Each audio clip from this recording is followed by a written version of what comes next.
House of Representatives call for urgent measures to address infrastructure deficiencies in the Southeast region, inaugurates a development committee. And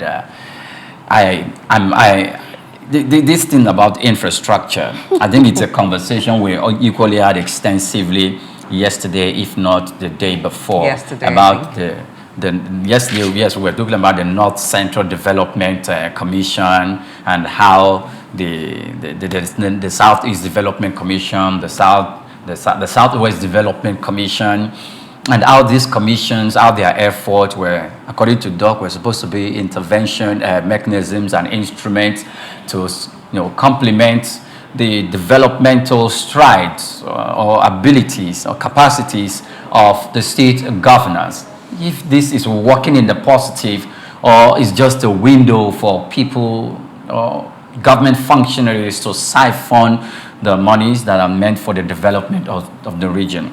In the Southeast, one typical, I call it natural disaster that is peculiar to that environment is erosion.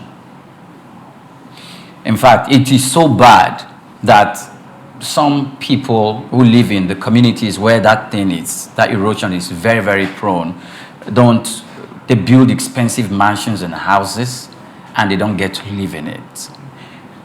The responsibility that the Southeast Development Commission, and including all development commissions of the 6 geopolitical zone, have been saddled with, if they do it, if they carry out that action by fulfilling the mandate and using the money deployed for that purpose, for the specific purpose, I want to imagine the kind of infrastructure, talking about the road connectivity, talking about public facilities like the hospital and schools, and a good environment where Nigerians can look at with pride and flaunt in a climb. Do you see that coming? Well, we talked about this yesterday, and the major issue or the crux of the conversation was hinged on the effectiveness of these commissions that are set up. So the Southeast Development Commission bill was signed in 2023, and then it was passed in 2024. So if we look at it from that time to now and how every region has been pushing for their own development commission, it comes back to the failure of the institutions that were set up initially to take care of infrastructure development and everything regarding development in these areas. Now, we talked about the North Central Development Commission yesterday, which the President just assented to the bill to establish that. Now, this is the Southeast Development Commission committee at the National Assembly, where infrastructure development is being emphasized. We have governors in the Southeast regions. You have local governments. What have they been doing all the while? Now, you're talking about the prevalent issue there, which is flooding. If you go through some of the roads in the eastern part of the country, let's use Anambra, for instance. Apart from Newi, Onitsha, Oka, and maybe a few local governments, if you get into some of those areas, you find that the roads, some of them are not good. And private initiative have helped a lot. But you are still looking at it as, if you get to a particular local government, from the entrance of the local government till the end, you're looking for motorable roads, good roads. You find it hard to even point at one. But you have local governments there, and you have state government. So if these institutions of governance that have been there from time immemorial, for when the states were created, have not lived up to expectation, I think it would be too much of us expecting that the development commissions or committee would now do magic overnight. Yes, funds will be committed, or the committees will come up with a resolution and say we must try to do this.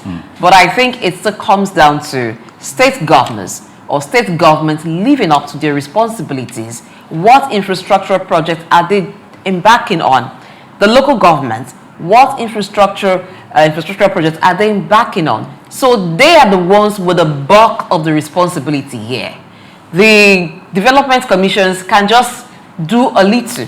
So expecting so much work from them, I'm not expecting so much, but I'm only hoping that whatever money is committed to them, they do it. But I think this idea of regional governance that we are slowly pushing towards. Regionalism. Yes, regionalism that we're slowly pushing towards with the creation of this development commission for this region, development commission for this particular region, at the end of the day, would give a lot of, give local governments and state governments a lot of reasons to have excuse, or would take the blame or even the responsibility of them to do what they are supposed to do. So I think we should be putting more pressure on the state governments, on local governments, than even on this development commission, because they failed.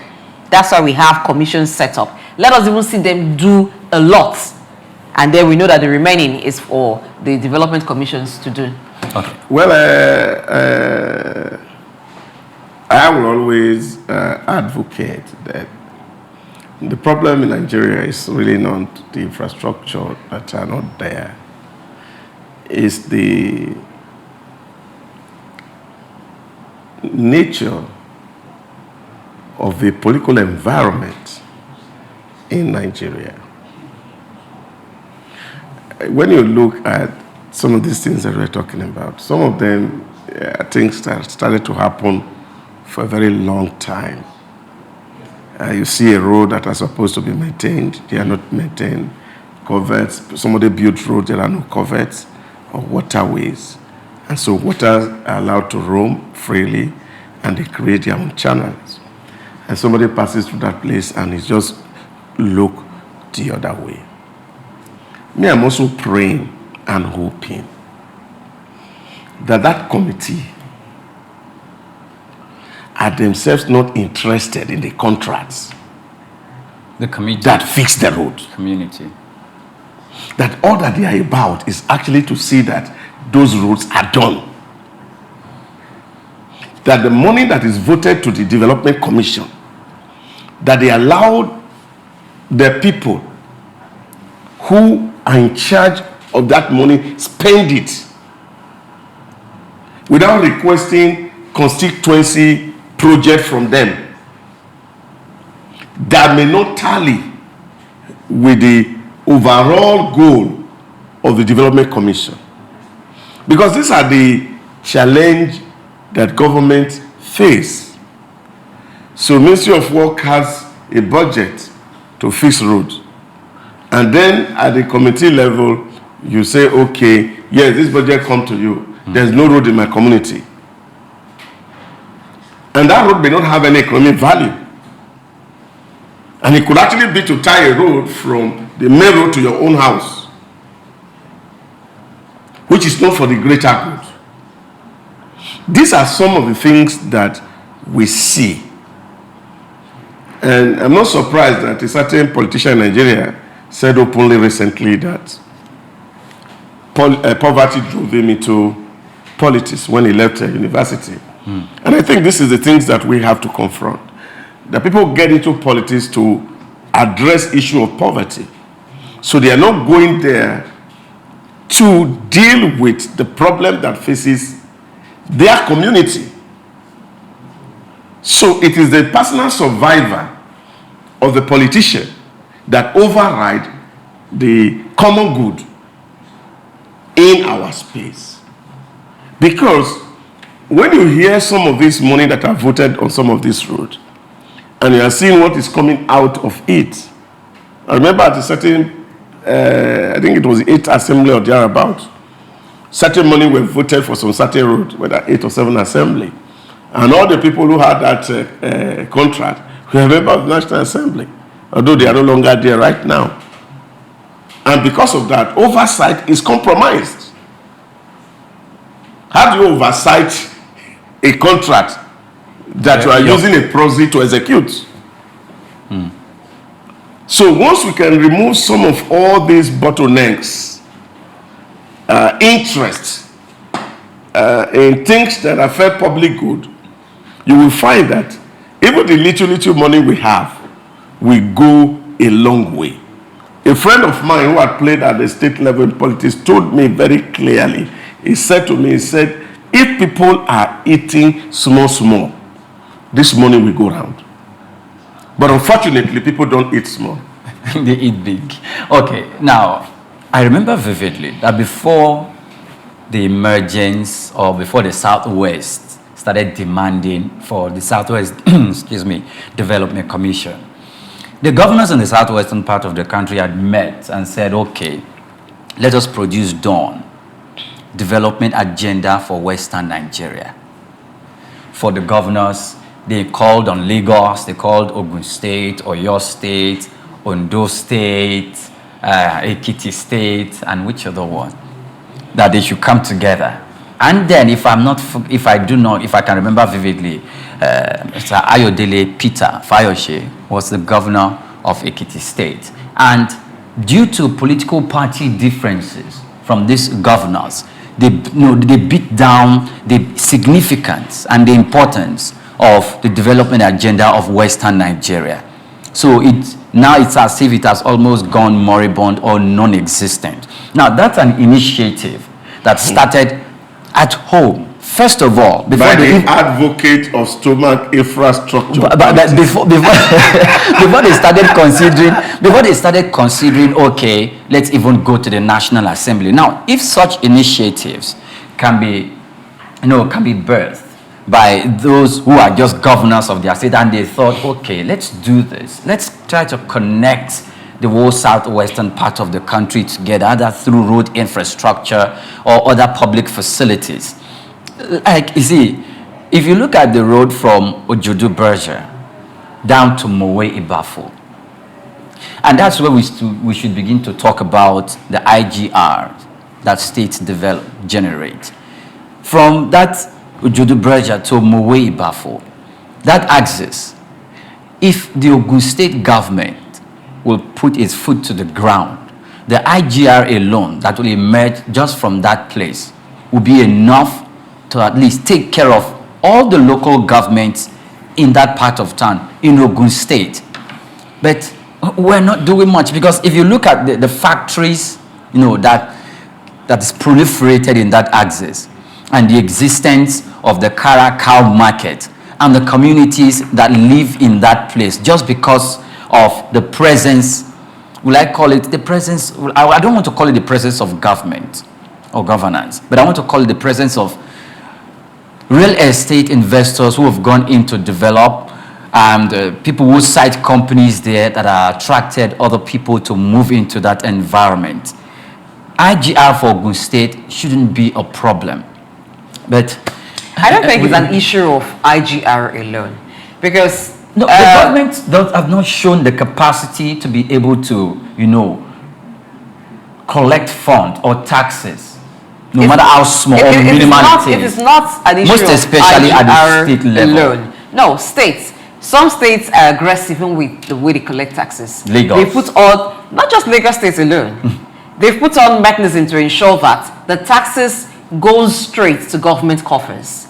In Edo State, there's the e-governance system in place to a good extent, that taxes that businesses are supposed to pay in some parts of the state, and for some businesses, there is no intermediary. It goes straight to the coffers of the government, because it's done electronically. So it's not something that you pay to one person or you have a third party who collects. They still use third party for some areas, particularly the market areas and maybe the motor parks and all. But for businesses, the taxes go directly.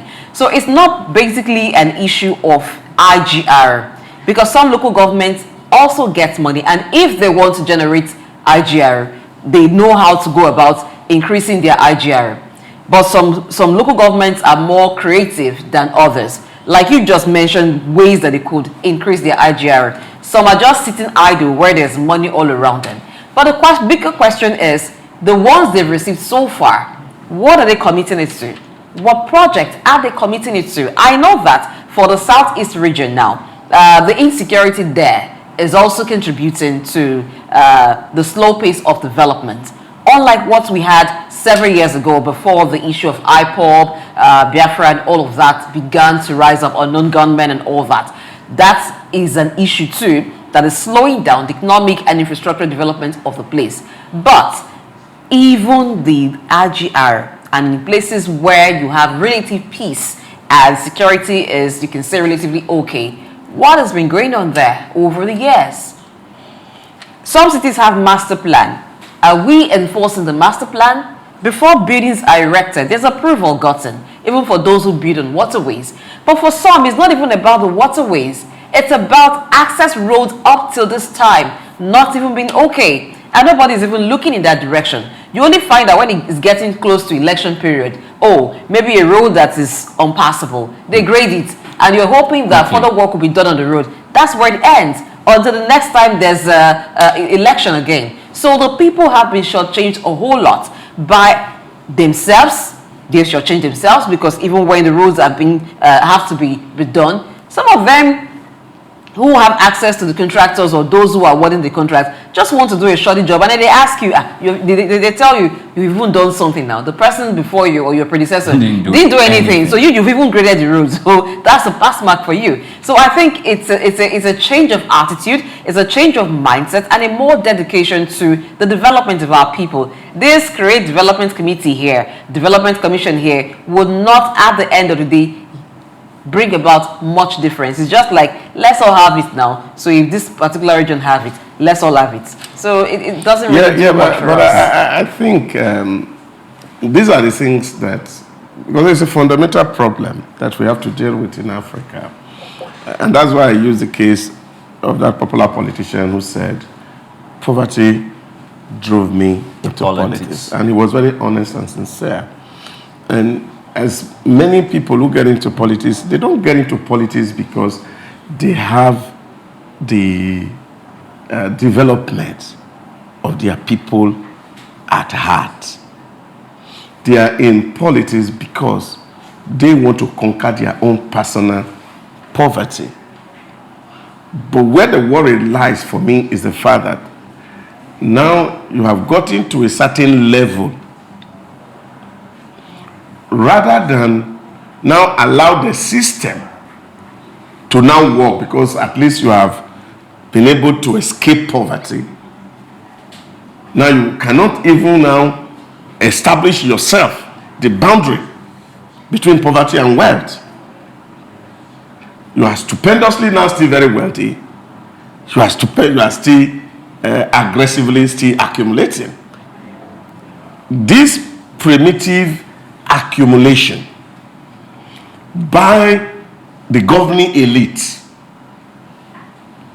Of course, this started especially during the military era, where people popularly refer to it as the settlement culture of corruption, where if I want to stop the people of the Niger Delta from making the noise, I look out for the person who seems to be speaking the louder and seems to have power over so many people.